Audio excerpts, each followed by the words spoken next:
Hello tout le monde, bienvenue sur notre chaîne YouTube Viens suis-moi, écoute et prête l'oreille. Je suis Vaya Priyar et je suis heureuse de pouvoir vous retrouver pour une nouvelle étude de notre programme Viens suis-moi de l'Ancien Testament. Et cette semaine, nous avions à lire quelques chapitres dans le livre de 1 Samuel, les chapitres 8 à 10, chapitre 13 et chapitre 15 à 18.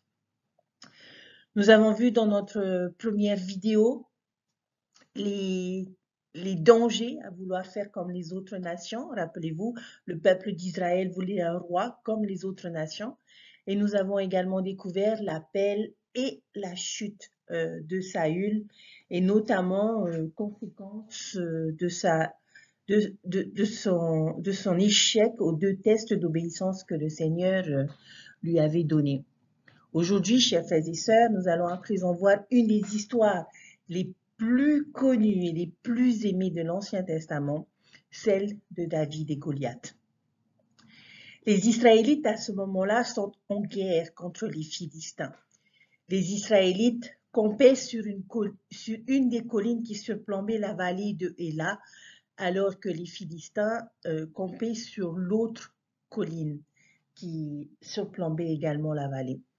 Et chaque jour, le géant philistin du nom de Goliath venait dans la vallée pour défier, intimider les Israélites et leur Dieu. Et il leur disait, pourquoi sortez-vous pour vous ranger en bataille? Ne suis-je pas le Philistin et n'êtes-vous pas des esclaves de Saul? Choisissez un homme qui descend contre moi. Et s'il peut me battre, c'était le défi de Goliath, s'il peut me battre et s'il me tue, nous vous serons assujettis. Mais si je l'emporte sur lui, si je le tue, vous nous serez assujettis et vous nous servirez. Le Philistin dit encore, je lance en ce jour un défi à l'armée d'Israël. Donnez-moi un homme et nous nous battrons ensemble. D'après vous, que pouvaient ressentir les Israélites? Le verset 11 nous dit qu'ils étaient effrayés, qu'ils étaient saisis d'une grande crainte. Pour faire en sorte que cette leçon, cette histoire que nous connaissons tous puisse s'appliquer à nous, j'aimerais nous inviter à songer à quelque chose qui nous fasse sentir de la même façon, c'est-à-dire effrayés ou saisis d'une grande crainte dans notre vie. Nous n'aurons probablement jamais à avoir affaire à un géant de 3 mètres armé jusqu'aux dents, mais nous pourrons probablement faire face à des problèmes géants et des défis qui nous effrayeront et nous mettront probablement dans une grande crainte. Nous aurons tous un jour à faire face à un des Goliaths dans notre vie, parce qu'il y en a autour de nous et c'est ce qui, à mon humble avis, rend cette leçon si intéressante, au-delà de l'histoire de David et Goliath. Et pendant cette étude, je nous invite à identifier au moins un Goliath que nous devons affronter aujourd'hui. Y a-t-il dans notre vie quelque chose qui nous intimide, qui nous défie et qui semble être impossible à surmonter? Quelques réponses à cette question peuvent être la tentation, les problèmes de santé, la persécution, l'addiction, les doutes, des problèmes financiers, la dépression ou un appel difficile à magnifier. Mais quel que soit ce Goliath dans notre vie, aujourd'hui, nous allons apprendre des principes qui vont nous aider à anéantir ces Goliaths, du plus grand tueur de géants que nous ayons jamais vu en la personne de David. L'histoire de David et Goliath a de nombreux principes puissants et combien il nous faudrait beaucoup de temps pour pouvoir nous attarder sur chacun d'eux. Mais j'aimerais quand même qu'ensemble nous puissions les découvrir et je vous laisse le choix, je laisse le choix à chacun de méditer sur ces principes et de voir lequel l'on voudrait mettre en application dans sa vie selon nos circonstances. Le premier principe se trouve dans 1 Samuel chapitre 16 verset 7. l'Éternel regarde au cœur. Le Seigneur ne nous juge pas à notre apparence, mais à notre cœur. Et il doit en être de même pour nous. Après que Saül ait échoué ses 2 tests d'obéissance, le Seigneur a dirigé Samuel pour choisir un nouveau roi parmi les fils de Isaïe. Lorsque Samuel est arrivé dans le foyer de Isaïe, il a assumé immédiatement que son aîné, son fils Eliab, serait le choix de l'Éternel. Mais le Seigneur l'a arrêté et lui a dit, ne prends pas garde à son apparence et à la hauteur de sa taille, car je l'ai rejeté. L'Éternel ne considère pas ce que l'homme considère. L'homme regarde à ce qui frappe les yeux, mais l'Éternel regarde au cœur. C'est un verset que j'aime beaucoup, chers frères et sœurs. Et qu'est-ce que cela nous enseigne? Eh bien que les destructeurs de géants ne sont pas choisis selon leur apparence extérieure, mais selon leur cœur. Il y a une profonde vérité pour chacun d'entre nous que nous devons prendre en considération. Nous vivons dans un monde où l'image représente tout et la valeur d'une personne, spécialement chez nous les femmes, est souvent déterminée selon l'apparence extérieure.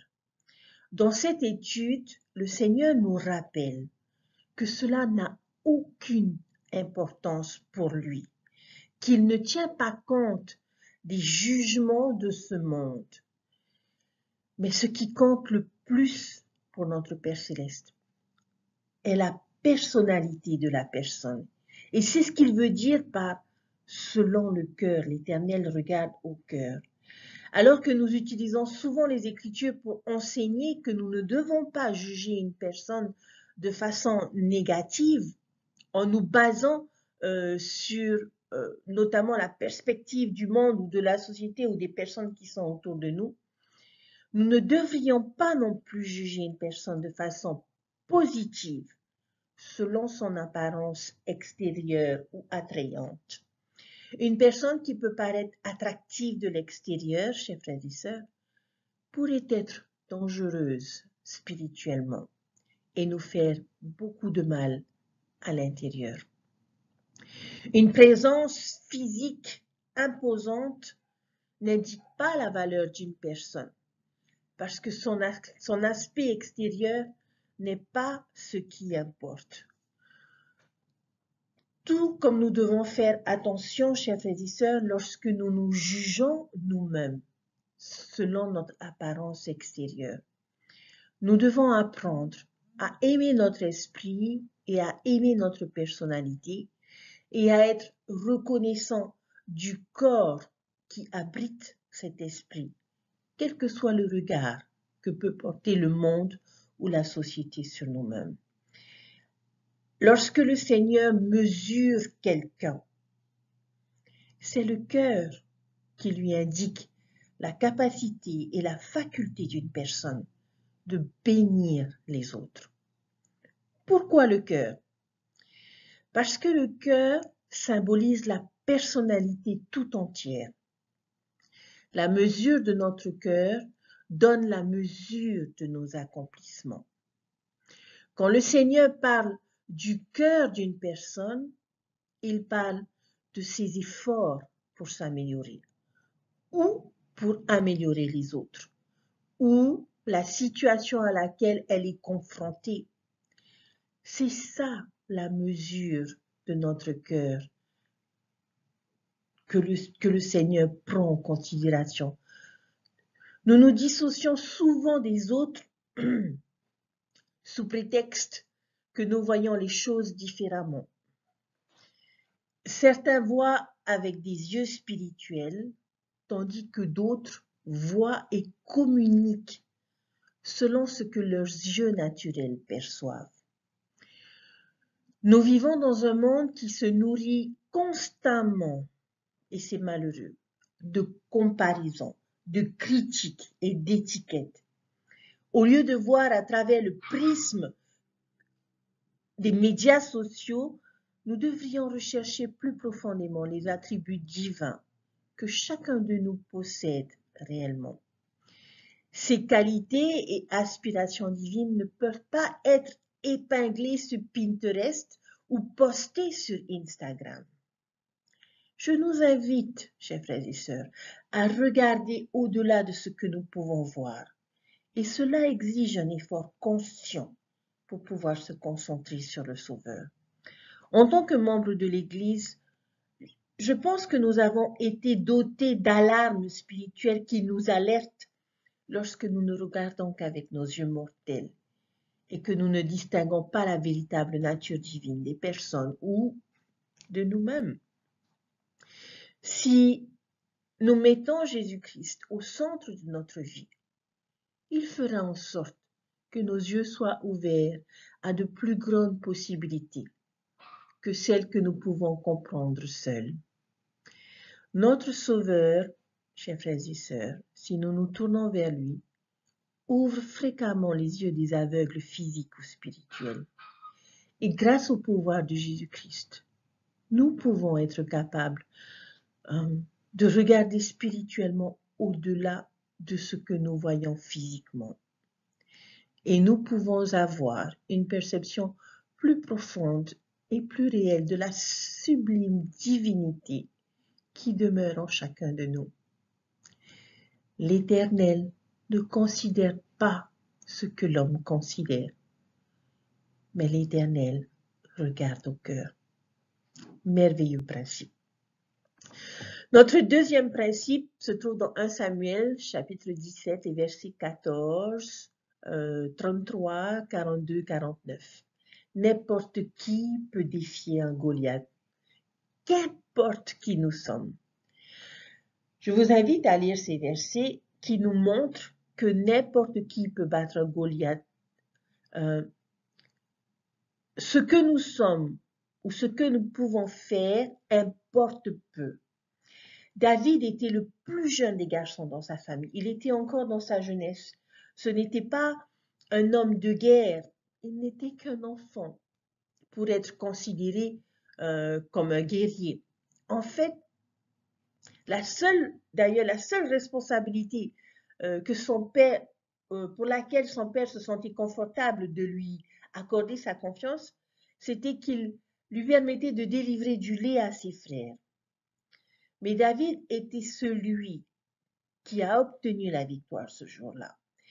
Et il nous enseigne que n'importe qui peut battre un Goliath.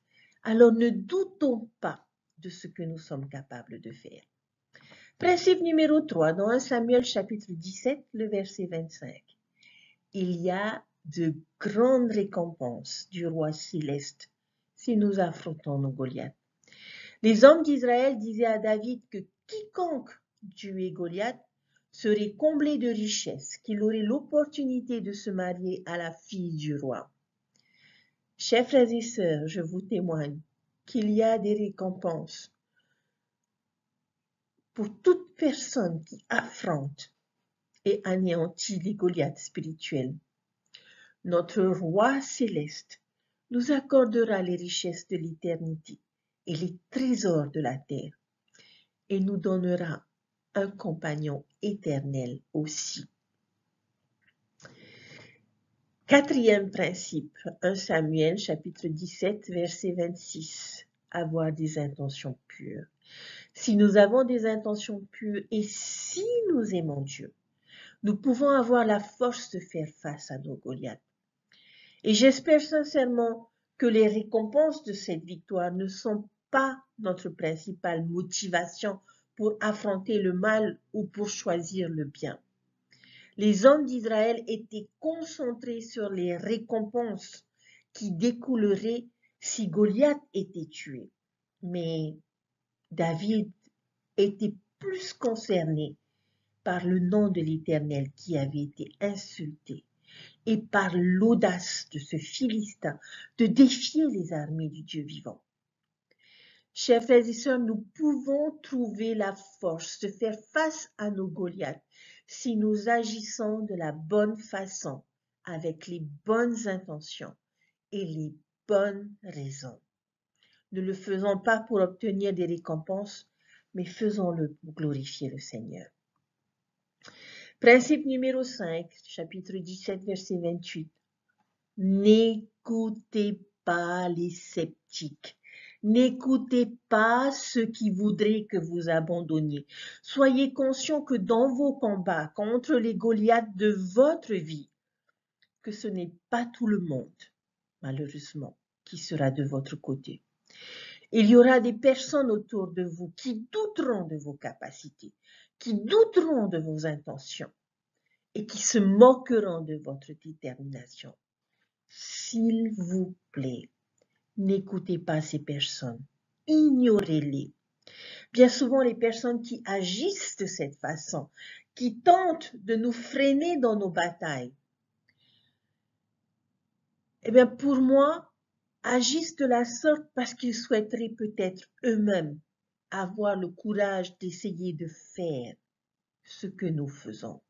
Alors si nous sommes sûrs de ce que nous faisons, ne les écoutons pas et allons de l'avant.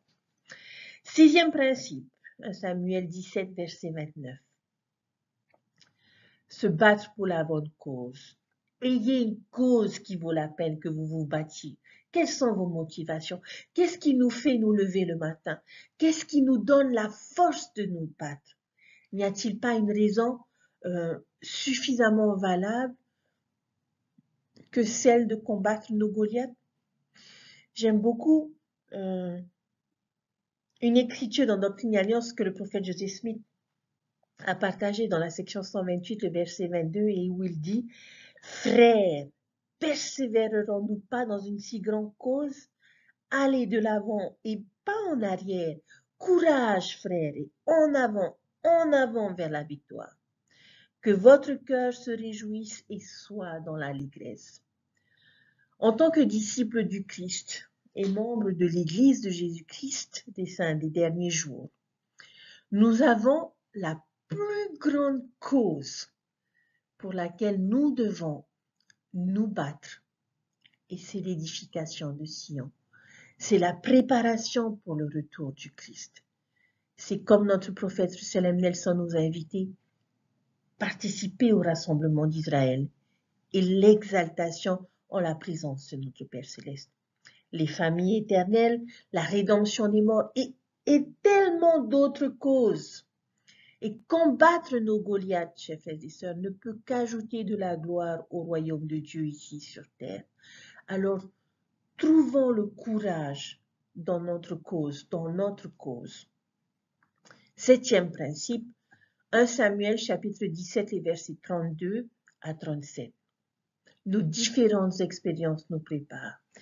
Dès aujourd'hui, nos expériences peuvent nous donner la force nécessaire pour nos futures et nos plus grandes batailles. C'est le principe d'affronter le lion et l'ours.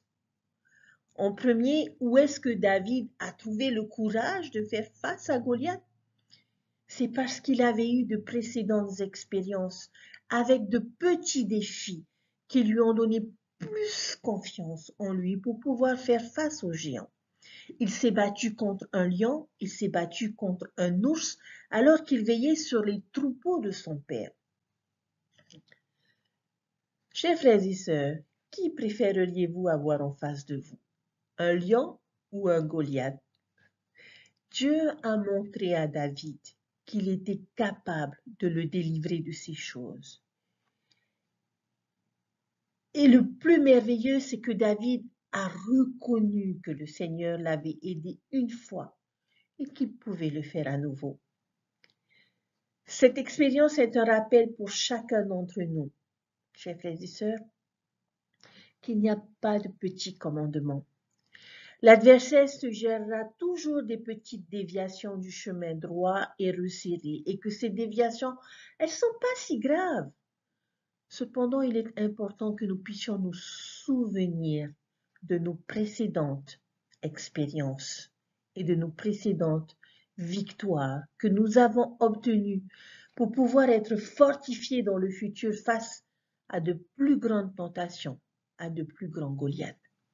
Certaines personnes pourraient remettre en question l'importance de l'étude quotidienne des Écritures ou de la prière quotidienne, ou remettre en question l'importance de suivre les principes de l'Église dans nos fréquentations par exemple, notre tenue vestimentaire ou l'importance de traiter les autres avec gentillesse ou d'exprimer notre gratitude. Nous ne pouvons pas toujours voir et comprendre tout de suite les raisons de ces principes que nous considérons petits. Mais si nous nous efforçons, chers frères et sœurs, de les mettre en pratique dans notre vie aujourd'hui, alors il nous sera plus facile de garder des commandements qui seront plus grands et plus importants que le Seigneur pourrait nous donner. Si je prends l'exemple d'un enfant qui doit payer 10 francs sur son argent de poche de 100 francs, ce peut être facile, mais s'il apprend à le faire au fur et à mesure qu'il grandit, cela lui assurera une fondation sûre qui lui permettra en tant qu'adulte de donner 10% de ses revenus qui seront devenus beaucoup plus importants. Aider nos enfants à choisir de bons films dans leur jeunesse peut les aider à éviter la pornographie ou la violence dans leur futur choix de film. Ne pas fréquenter avant l'âge de 16 ans peut sembler peu signifiant. Mais si un jeune peut maintenir son intégrité en suivant ce principe, il sera plus à même de conquérir le Goliath de l'immoralité en grandissant. Certains peuvent penser que les choix du lion et de l'ours ne sont pas si compliqués. Mais en suivant attentivement ces petits commandements, peuvent nous aider à acquérir plus de confiance et plus de force pour nos batailles futures contre de plus grands Goliaths. Notre force peut aussi venir au travers d'expériences spirituelles ou l'expérience de réponse à nos prières. Les expériences contre un lion et un ours peuvent aussi venir sous la forme d'une écriture ou d'une histoire de famille de nos parents, de nos grands-parents ou de nos ancêtres qui ont vécu des expériences. Et toutes ces expériences, chers frères et sœurs, peuvent nous donner la force pour nous et pour les générations futures. Alors, soyons reconnaissants de nos expériences aujourd'hui. Le 8e principe, 1 Samuel chapitre 17, le verset 40. Des armes petites et simples, Dieu nous donnera, mais qui assurément nous donnera le pouvoir de combattre nos Goliaths. Le prophète Alma nous a enseigné que c'est par des choses petites et simples que de grandes choses se réalisent. Les armes du Seigneur que le Seigneur a mis à notre disposition peuvent paraître simples, mais je vous témoigne qu'elles peuvent avoir un effet profond sur notre réussite spirituelle. Quelles sont ces pierres polies qui sont à notre disposition? La prière quotidienne, l'étude des Écritures, notre présence à l'église, au séminaire, au temple, l'amour, l'humilité, pour n'en citer que quelques-unes de ces pierres. Ces armes ne sont peut-être pas toujours reconnues par le monde, mais je vous témoigne qu'elles ont un effet dévastateur contre le malin et la tentation. Il est surprenant de voir qu'une simple fronde ait pu tuer Goliath. Mais à l'époque de David, c'était une arme formidable, parce qu'une pierre lancée à l'aide d'une fronde pouvait atteindre 100 km/h et tuer sur une grande distance. Certains arrivaient à tuer un oiseau dans son vol avec une fronde et une pierre. Nous pouvons parfois être sceptiques par ces armes petites et simples que Dieu nous donne. Et nous pouvons estimer que ces armes ne seraient utiles que pour les autres et que nous avons besoin de solutions plus grandes et plus compliquées à faire et à préparer. Chers frères et sœurs, ces choses petites et simples, je vous témoigne, sont puissantes et nous ne devrions pas sous-estimer le pouvoir de ces petites pierres spirituelles. Alors, assurons-nous de les avoir à notre disposition de manière à pouvoir avoir ce qu'il faut pour affronter nos Goliaths. 9e principe, 1 Samuel chapitre 17, les versets 45 à 51, faire confiance au Seigneur. Lorsque Dieu est de notre côté, nous ne pourrons jamais perdre, quel que soit le problème, aussi grand ou intimidant soit-il. Remarquez à qui David rend honneur alors qu'il fait face à Goliath. Il lui fait savoir qu'il vient et marche contre lui au nom de l'Éternel des armées, du Dieu de l'armée d'Israël. Il lui fait savoir qu'en ce jour, le Seigneur le livrera entre ses mains et il lui fait savoir que Dieu lui donnera la victoire sur toute la terre et qu'il sache que Israël a un Dieu. Toute cette situation ne concerne pas David. Il ne se préoccupe pas de sa propre réputation ou de sa force ou de sa réussite. Mais que tout cela concernait Dieu et sa gloire. Si nous nous approchons de nos problèmes avec cette même foi et cette même confiance en Dieu, aucun géant n'aura de chance contre nous. Alors faisons confiance à l'Éternel parce que la victoire lui appartient toujours. 10e principe, 1 Samuel chapitre 17, verset 52, être un exemple de courage. Battre nos Goliaths peut donner force et courage aux autres personnes qui affrontent leur propre Goliath. Dès que David tua Goliath, le reste de l'armée d'Israël allèrent à la poursuite des Philistins et ils les ont tués. Et je pense sincèrement qu'ils avaient le pouvoir et la capacité de le faire. Mais ils avaient juste besoin d'être inspirés. Ils avaient juste besoin d'un bon exemple. Et c'est ce que David leur a donné. Lorsqu'il vit ce que Dieu avait pu accomplir à travers ce jeune berger, ils ont trouvé la force et le courage de faire face à leur propre bataille. Parfois dans notre vie, chers frères et sœurs, tout ce dont nous avons besoin est un David qui nous inspire. Et puissions-nous être ce David. Le courage peut être contagieux.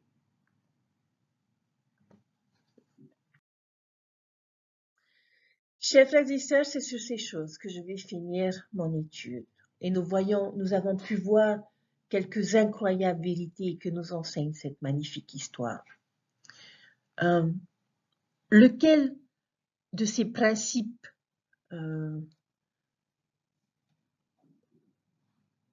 je dirais, avez-vous le plus besoin?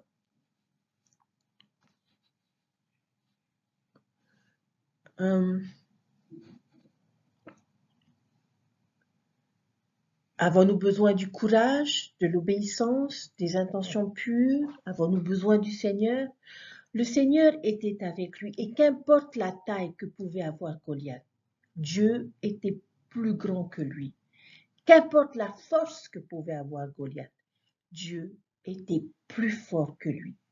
Qu'importe le grand guerrier que pouvait être Goliath, Dieu était plus puissant que lui. Le Seigneur a gagné et Goliath a perdu. Et je rends témoignage que ce même pouvoir réside en chacun de nous pour nous aider à surmonter les difficultés, les doutes, les épreuves et les défis dans notre vie. Je nous invite à placer notre confiance en Dieu et en ces pierres polies spirituelles qu'il nous a données. Et alors un jour, comme David, nous nous tiendrons victorieux face à nos géants. Existe-t-il un Goliath dans ma vie? En existe-t-il dans la vôtre? Se trouve-t-il entre vous et le bonheur auquel vous aspirez? Votre Goliath ne porte peut-être pas d'épée. Il ne vous insulte peut-être pas en public pour que tous l'entendent et vous oblige à prendre une décision. Votre Goliath ne mesure peut-être pas 3 mètres, mais il peut être tout aussi redoutable. Et son défi silencieux peut vous faire honte et vous embarrasser. Chers frères et sœurs, le géant que nous affrontons ne verra ni sa taille, ni sa puissance, ni sa force diminuer. si nous nous contentons vainement d'espérer, de souhaiter ou d'attendre qu'il en soit ainsi. Au contraire, sa puissance augmente en même temps qu'il resserre sa pression sur chacun d'entre nous. Nous devons avoir le courage d'affronter nos Goliaths. Nous devons tous affronter des Goliaths dans notre vie. C'est inévitable. Des épreuves, des difficultés et des tentations qui nous semblent trop grandes à surmonter. Cependant, comme David, nous pouvons les vaincre si nous faisons confiance à Dieu et si nous faisons notre part. Gordon B. Hinckley est un prophète que j'apprécie beaucoup et il a enseigné ceci. Quand vient la tentation, donnez le nom de Goliath à ce géant prétentieux et trompeur et faites avec lui ce que David a fait avec le Philistin de Gath. David est allé au torrent choisir avec soin 5 pierres polies qu'il pourrait utiliser pour affronter son ennemi. De même que David est allé au torrent, nous pouvons nous aussi, chers frères et sœurs, aller à notre source d'approvisionnement, qui est le Seigneur. Quelle pierre polie allez-vous choisir pour vaincre votre Goliath? Le président Monson a suggéré que nous choisissions les pierres du courage, de l'effort, de l'humilité, de la prière et de l'amour du devoir. Nous faisons preuve de courage quand nous faisons ce qui est bien. Nous faisons des efforts quand nous travaillons dur. Nous montrons notre humilité en faisant confiance au Seigneur. Et nous prions pour lui demander son aide. Nous accomplissons notre devoir en respectant nos engagements et nos alliances du baptême et du temple. Quand nous utilisons ces 5 pierres, ainsi que d'autres, comme l'étude des Écritures, la soirée familiale, nous pouvons vaincre les Goliaths de notre vie. Puissions-nous faire confiance et obéir au Seigneur. Et je vous promets que ce faisant, nous deviendrons plus forts et nous aurons l'assurance du Seigneur qui nous aidera à triompher de nos Goliaths personnels. Le Seigneur, chers frères et sœurs, regarde au cœur et non à notre richesse, à notre niveau social ou à la façon dont nous nous conformons aux pratiques du jour. Je prie et je témoigne que Dieu vit et qu'il nous aime et qu'il sera toujours à nos côtés pour nous aider à affronter nos Goliaths. Il nous suffit juste de faire preuve de courage et de nous tourner vers les bonnes sources et d'utiliser les pierres polies que nous avons dans notre vie. Jésus-Christ est notre Sauveur et notre Rédempteur. Connaît chacun de nos Goliaths à travers son sacrifice expiatoire. Il a affronté chacun de ces Goliaths.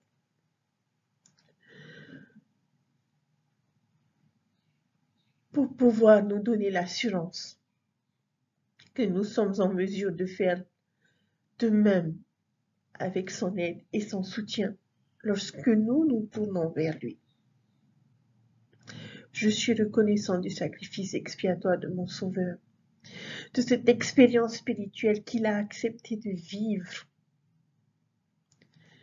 pour pouvoir m'aider moi aujourd'hui dans ma vie et vous dans votre vie. Quels que soient ces Goliaths, puissions-nous être comme David, ne pas avoir peur, parce que l'Éternel est de notre côté. Assurons-nous que les pierres polies spirituelles fassent partie de notre vie, pour que nous sachions en faire bon usage au moment venu. Et je vous témoigne que si nous faisons confiance au Seigneur, que si nous faisons notre part, nous pouvons vaincre chacun de ces Goliaths, aussi grand soit-il. Dieu nous aime, chers frères et sœurs, n'en doutez pas. Et il sera toujours là pour chacun de nous, parce que nous sommes ses enfants et qu'il n'a qu'un seul désir, c'est que nous rentrions à la maison sains et saufs. Je témoigne de toutes ces choses au nom de Jésus-Christ. Amen. Je vous souhaite une belle semaine, un bon week-end, une belle étude et je prie que le Seigneur puisse vous inspirer dans votre étude et dans votre lecture des Écritures, dans votre méditation. Et vous pourrez vous rendre compte, chers frères et sœurs, combien vous êtes important à ses yeux. Prenez soin de vous et je vous dis à très bientôt pour de nouvelles aventures. Bye!